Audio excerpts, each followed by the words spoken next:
Hi all, welcome back to my channel homely vlogs in Kannada. ಭೀಮ್ನ ಅಮಾವಾಸ್ಯೆ ಪೂಜೆನ ನಾನು ಇನ್ನೂ ಬೇಗ ಅಪ್ಲೋಡ್ ಮಾಡಬೇಕಾಗಿತ್ತು ವಿಡಿಯೋನ.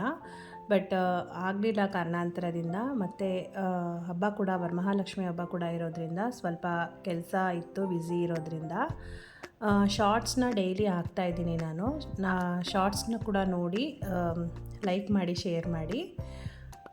ಡೈಲಿ ಒಂದೊಂದು ಶಾರ್ಟ್ಸ್ನ ನಾನು ಅಪ್ಲೋಡ್ ಮಾಡ್ತಾಯಿದ್ದೀನಿ. ಭೀಮ್ನ ಅಮಾವಾಸ್ಯೆ ಬಂದು ಭಾನುವಾರ ಇದ್ದಿದ್ದರಿಂದ ಸ್ವಲ್ಪ ಈಸಿನೇ ಆಯಿತು ಅಂತ ಹೇಳ್ಬೋದು. ಮನೆಯಲ್ಲೇ ಇದ್ದರು ಎಲ್ಲರೂ. ಅಬ್ಬಿ ಕೂಡ ಸ್ವಲ್ಪ ಹೆಲ್ಪ್ ಮಾಡಿಕೊಟ್ರು. ಬೇಗ ಆಯಿತು ಪೂಜೆ ಎಲ್ಲ. ಅಂದರೆ ಸ್ಯಾಟರ್ಡೇನೇ ಅಮಾವಾಸ್ಯೆ ಸ್ಟಾರ್ಟ್ ಆಗಿದ್ದರಿಂದ ಸಂಡೇ 4:30 ಈವ್ನಿಂಗ್ 4:30 ಗಂಟೆ ಅಷ್ಟೇ ಇದ್ದಿದ್ದು.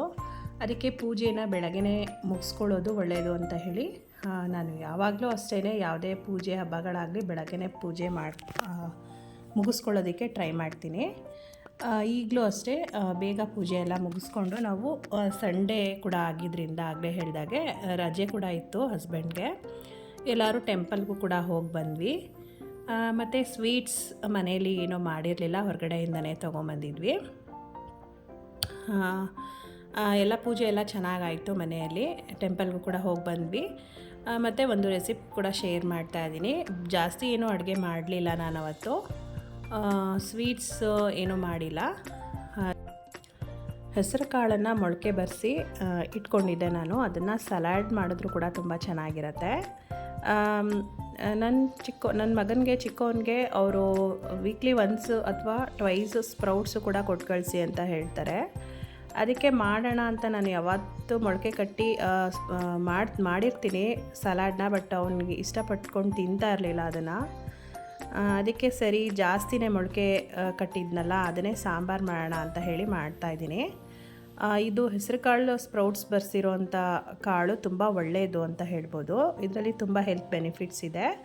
ಇದು ಬ್ಲಡ್ ಪ್ರೆಷರ್ನ ಕಂಟ್ರೋಲಲ್ಲಿ ಇಡುತ್ತೆ. ಮತ್ತು ಇದರಲ್ಲಿ ತುಂಬ ನ್ಯೂಟ್ರಿಯೆಂಟ್ಸ್ ಕೂಡ ಇರುತ್ತೆ. ಮಕ್ಕಳಿಗೆ, ದೊಡ್ಡವ್ರಿಗೆ ಎಲ್ಲರಿಗೂ ತುಂಬ ಒಳ್ಳೆಯದು ಅಂತ ಹೇಳ್ಬೋದು.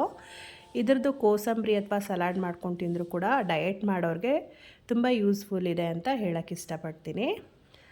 ಇಲ್ಲಿ ನಾನು ಮೊಳಕೆ ಕಾಳು ಸಾಂಬಾರನ್ನ ರೆಡಿ ಮಾಡ್ಕೊಳ್ತಾ ಇದ್ದೀನಿ. ಒಂದು ದೊಡ್ಡ ಸೈಜ್ ಈರುಳ್ಳಿ ಮತ್ತು ಒಂದು ಸ್ವಲ್ಪ ಶುಂಠಿ ಮತ್ತು ಬೆಳ್ಳುಳ್ಳಿ, ಒಣಮೆಣಸಿನ್ಕಾಯಿನ ಆಯಿಲಲ್ಲಿ ಫ್ರೈ ಮಾಡ್ಕೊಳ್ತಾ ಇದ್ದೀನಿ. ಇದನ್ನೆಲ್ಲ ನೀವು ಫ್ರೈ ಮಾಡಿಕೊಂಡು ಮಸಾಲೆ ರುಬ್ಬೋದ್ರಿಂದ ನಿಮಗೆ ರಾ ಸ್ಮೆಲ್, ಹಸಿ ವಾಸನೆ ಎಲ್ಲ ಇರೋದಿಲ್ಲ, ತುಂಬ ಚೆನ್ನಾಗಿರುತ್ತೆ ಸಾಂಬಾರು. ಅದಕ್ಕೆ ಇದನ್ನೆಲ್ಲ ಆದಷ್ಟು ನಾನು ಆಯಿಲಲ್ಲಿ ಫ್ರೈ ಮಾಡಿಕೊಂಡೇ ಸಾಂಬಾರಿಗೆ ಯೂಸ್ ಮಾಡ್ಕೊಳ್ತೀನಿ. ಕೆಲವರು ಹಸಿ ಮಸಾಲೆ ಕೂಡ ರುಬ್ಬಿ ಹಾಕ್ತಾರೆ. ಬಟ್ ಅದು ಸ್ವಲ್ಪ ರಾ ಸ್ಮೆಲ್ ಎಲ್ಲ ಹೋಗಿರಲ್ಲ ಅಂತ ಇಷ್ಟ ಆಗಲ್ಲ ನಮ್ಮ ಮನೇಲಿ. ನಾನು ಹೀಗೆ ಮಾಡೋದು. ಮತ್ತು ಇಲ್ಲಿ ಒಂದು 2 ಟೊಮ್ಯಾಟೋಸ್ನು ಕೂಡ ಆ್ಯಡ್ ಮಾಡಿಕೊಂಡು ಅದನ್ನು ಕೂಡ ಚೆನ್ನಾಗಿ ಫ್ರೈ ಮಾಡ್ಕೊಳ್ತಾ ಇದ್ದೀನಿ. ಸ್ವಲ್ಪ ಕಾಯಿ ತುರಿ ಕೂಡ ಹಾಕ್ಕೊಳ್ಬೇಕು ರುಬ್ಬೋದಕ್ಕೆ. ಮತ್ತು ಅಚ್ಕಾರದ ಪುಡಿ, ಧನಿಯಾ ಪುಡಿ ಎಲ್ಲನೂ ಹಾಕ್ಕೊಂಡು ಚೆನ್ನಾಗಿ ಫೈನ್ ಪೇಸ್ಟ್ ಮಾಡ್ಕೊಳ್ಬೇಕಾಗತ್ತೆ. ಮತ್ತು ಕೊತ್ತಂಬರಿ ಸೊಪ್ಪನ್ನು ಕೂಡ ನಾನಿಲ್ಲಿ ಫ್ರೈ ಮಾಡ್ಕೊಳ್ತಾ ಇದ್ದೀನಿ. ಮತ್ತು ಇದನ್ನೆಲ್ಲ ಹಾಕಿ ಚೆನ್ನಾಗಿ ಫೈನ್ ಪೇಸ್ಟ್ ಮಾಡಿಕೊಂಡು ನೀವು ಇದೇ ಮಸಾಲಾನ ಬೇಕಿದ್ದರೆ ಮಿಕ್ಸ್ ಕಾಳುಗಳನ್ನು ಮೊಳಕೆ ಕಟ್ಟಿರ್ತೀರಲ್ಲ, ಅದಕ್ಕೆ ಈ ಥರ ಮಸಾಲೆನೂ ಕೂಡ ಹಾಕ್ಕೊಂಡು ನೀವು ಸಾಂಬಾರು ಮಾಡ್ಕೊಳ್ಬೋದು. ತುಂಬ ಚೆನ್ನಾಗಿರುತ್ತೆ.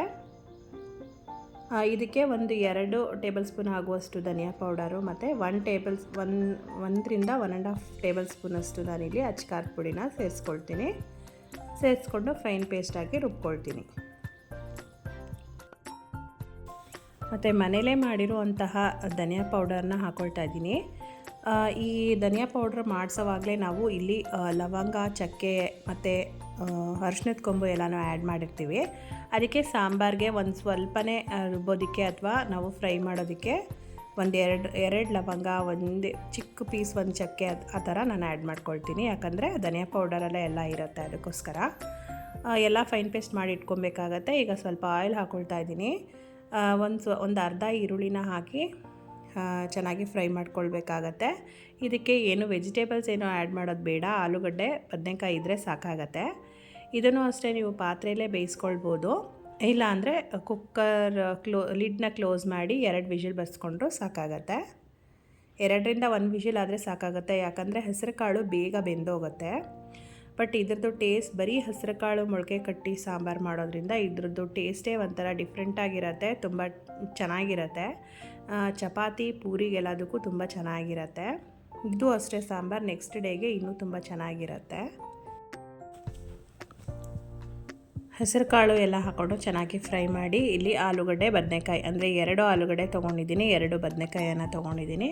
ಇದನ್ನು ಅಷ್ಟೇ ಚೆನ್ನಾಗಿ ಫ್ರೈ ಮಾಡಿ ರುಬ್ಬಿರುವಂತಹ ಮಸಾಲೆನ ಹಾಕಿ ಚೆನ್ನಾಗಿ ಫ್ರೈ ಮಾಡ್ಕೊಳ್ಬೇಕಾಗತ್ತೆ. ನೀವು ಮಸಾಲೆ ಹಾಕಿ ಜಾಸ್ತಿ ಹುರಿಯೋ ಅವಶ್ಯಕತೆ ಇಲ್ಲ, ಯಾಕಂದರೆ ನೀವು ಆಲ್ರೆಡಿ ಅದನ್ನು ಆಯಿಲಲ್ಲಿ ಫ್ರೈ ಮಾಡಿಕೊಂಡೇ ರುಬ್ಬಿರ್ತೀರ ಅಲ್ವಾ, ಅದಕ್ಕೋಸ್ಕರ. ಎಲ್ಲ ಚೆನ್ನಾಗಿ ಫ್ರೈ ಆದಮೇಲೆ ಈಗ ನೀರು ಎಷ್ಟು ಬೇಕೋ ಅಷ್ಟನ್ನು ಹಾಕ್ಕೊಂಡು ಸಾಂಬಾರು ಹೆಚ್ಚಿಸ್ಕೊಳ್ಬೇಕಾಗತ್ತೆ. ಮತ್ತು ರುಚಿಗೆ ತಕ್ಕಷ್ಟು ಉಪ್ಪನ್ನು ಹಾಕಿ ಲಿಡ್ನ ಕ್ಲೋಸ್ ಮಾಡಿಕೊಂಡು ಒಂದೇ ಒಂದು ವಿಷಲ್ ಬರ್ಸ್ಕೊಳ್ತೀನಿ. ಕರೆಕ್ಟಾಗಿ ಬೆಂದಿರುತ್ತೆ ಆಲೂಗಡ್ಡೆ ಬದನೆಕಾಯಿ ಎಲ್ಲ. ಇದನ್ನು ನಾನು ರೈಸ್ ಜೊತೆಗೆ ಸರ್ವ್ ಮಾಡ್ಕೊಳ್ತೀನಿ. ತುಂಬ ಚೆನ್ನಾಗಿರುತ್ತೆ, ರೈಸ್ ಜೊತೆಗೂ ಚೆನ್ನಾಗಿರುತ್ತೆ. ಚಪಾತಿ ಮತ್ತು ಮುದ್ದೆ ಎಲ್ಲದಕ್ಕೂ ತೊಗೋಬೋದು, ನೀವು ಟ್ರೈ ಮಾಡಿ. ಮತ್ತು ನೆಕ್ಸ್ಟ್ ಡೇ ನಾನು ವೀಡಿಯೋನ ಹಾಗೆ ಶೇರ್ ಮಾಡ್ಕೊಳ್ತಾ ಇದ್ದೀನಿ. ಹಬ್ಬಕ್ಕೆ ಕ್ಲೀನ್ ಮಾಡ್ಕೊಳ್ತಾ ಇದ್ದೀನಿ ಅಂತ ಹೇಳಿದೆ ಅಲ್ವಾ ನಿಮಗೆ. ನಾನು ಕಿಚನ್ ಟೈಲ್ಸ್ನೆಲ್ಲ ಕ್ಲೀನ್ ಮಾಡಬೇಕಿತ್ತು, ಸ್ವಲ್ಪ ಎಣ್ಣೆ ಜಿಡ್ಡು ಜಾಸ್ತಿ ಆಗೋಗ್ಬಿಟ್ಟಿತ್ತು. ಅದಕ್ಕೆ ಹಾರ್ಪಿಕ್ ರೆಡ್ ಅಂತ ಬರುತ್ತಲ್ವ, ಅದನ್ನು ನಾನು 1 ಲೀಟರ್ ಆಫ್ ವಾಟರ್ಗೆ 2 ಕ್ಯಾಪ್ಸ್ ಆಫ್ ಹಾರ್ಪಿಕ್ನ ಹಾಕ್ಕೊಂಡು ಮಿಕ್ಸ್ ಮಾಡ್ಕೊಂಡಿದ್ದೀನಿ.